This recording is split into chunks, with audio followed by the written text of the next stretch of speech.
आज का प्रिंसिपल है हमारा रेम्यूनरेशन ऑफ एम्प्लॉइज।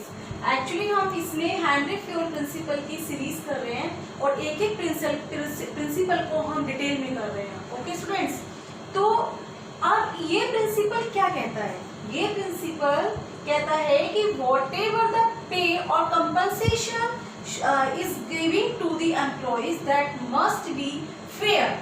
मतलब ऑर्गेनाइजेशन जो एम्प्लॉइज को पे दे रहा है या कंपनसेशन दे रहा है, pay and compensation should be fair to both employees and organisation.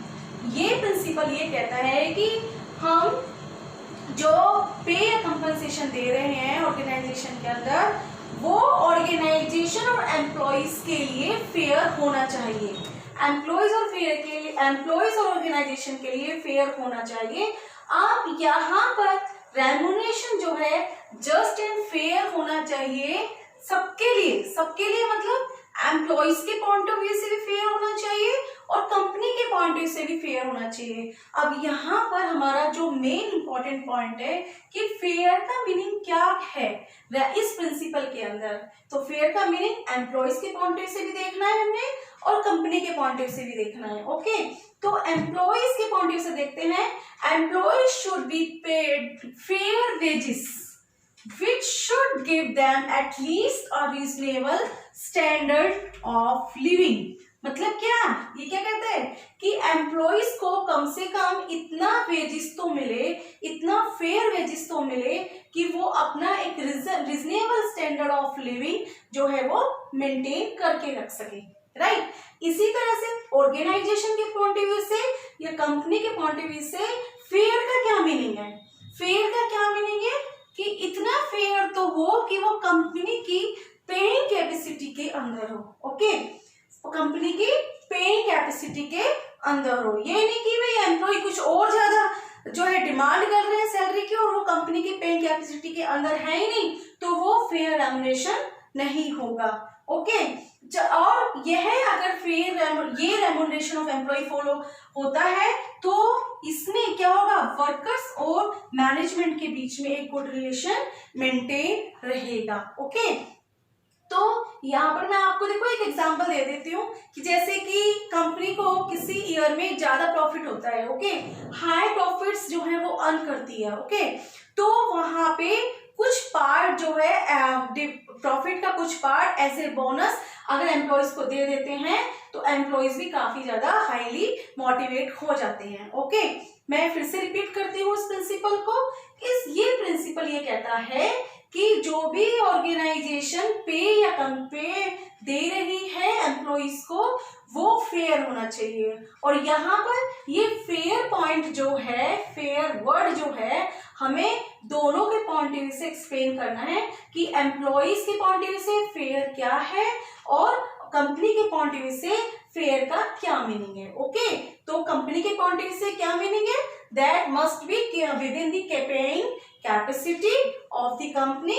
And employees के पॉइंट ऑफ व्यू से कि फेयर वेजेस क्या होना चाहिए कि एटलीस्ट उनका रीजनेबल स्टैंडर्ड ऑफ लिविंग जो है वो मेंटेन कर सके। ओके, अब हम देख लेते हैं इसके पॉजिटिव और नेगेटिव इफेक्ट कि अगर ये प्रिंसिपल फॉलो होता है तो क्या पॉजिटिव इफेक्ट होंगे ऑर्गेनाइजेशन के लिए, और अगर ये remuneration of employees principal apply नहीं होता है ऑर्गेनाइजेशन में तो इसके क्या नेगेटिव इम्पैक्ट होंगे। ओके, तो इसका पॉजिटिव इफेक्ट देख लेते हैं हम कि अगर ये principle remuneration of employee follow होता है ऑर्गेनाइजेशन में तो ऑर्गेनाइजेशन को क्या बेनिफिट होंगे। सबसे पहला बेनिफिट तो ये होगा एम्प्लॉइज के लिए कि एम्प्लॉइज का मोटिवेशन हाई हो जाएगा, क्योंकि उनको जो सैलरी मिल रही है, उनको जो पे मिल रही है वो फुल्ली मिल रही है। मतलब जितना वो सर्विस रेंडर कर रहे हैं, जितना वो सर्विस दे रहे हैं, उनकी सर्विस के बदले उनको फुल्ली सैलरी मिल रही है, फुल पे मिल रही है। ओके, इसलिए उनका मोटिवेशन जो है हाई हो जाएगा ऑर्गेनाइजेशन के अंदर। और सेकेंड बेनिफिट ये होगा कि कॉर्डियल रिलेशन मेंटेन रहेंगे ऑर्गेनाइजेशन में। किसके बीच में कॉर्डियल रिलेशन मेंटेन रहेंगे? एम्प्लॉइज और ऑर्गेनाइजेशन के बीच में। ओके स्टूडेंट्स, नेक्स्ट एम्प्लॉइज के कमिटमेंट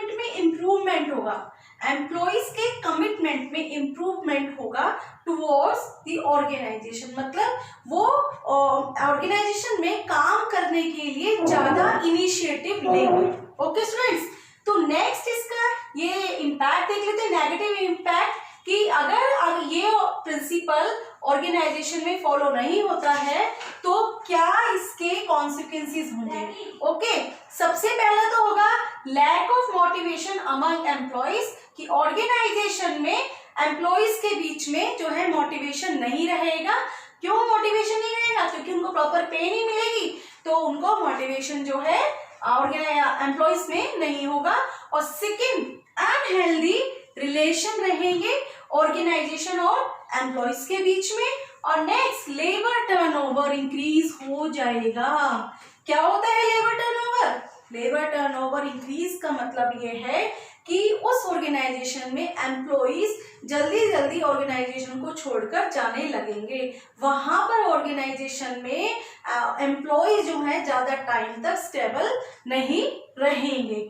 ओके स्टूडेंट्स, तो यहाँ ये हमने आज प्रिंसिपल क्या है, रेम्यूनरेशन ऑफ एम्प्लॉइज, जो ये कहता है कि overall pay and compensation should be fair to both employees and organisation. Okay students, thank you for watching this video. अगर आपको मेरा एक्सप्लेनेशन अच्छा लगता है तो please subscribe my channel and share my video.